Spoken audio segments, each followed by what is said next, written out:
Okay, so this one's just funny. You've got to explain to me if people really believe this. I'm going to try to answer your question. The short answer is yes, people do believe that.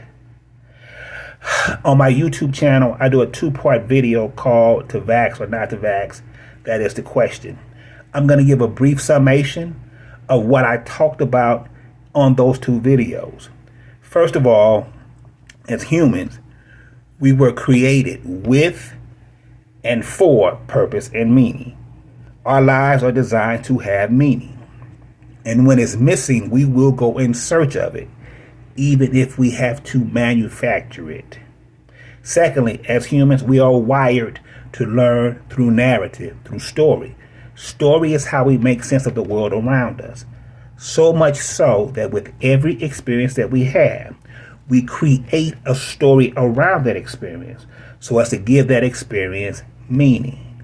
Again, the stories that we create define how we see ourselves, how we see the world around us, and our place in the world. Now, these stories that we create them both consciously and subconsciously. Here's the problem.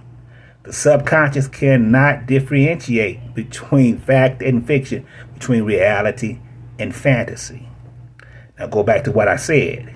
The stories that we create define how we see ourselves and the world around us.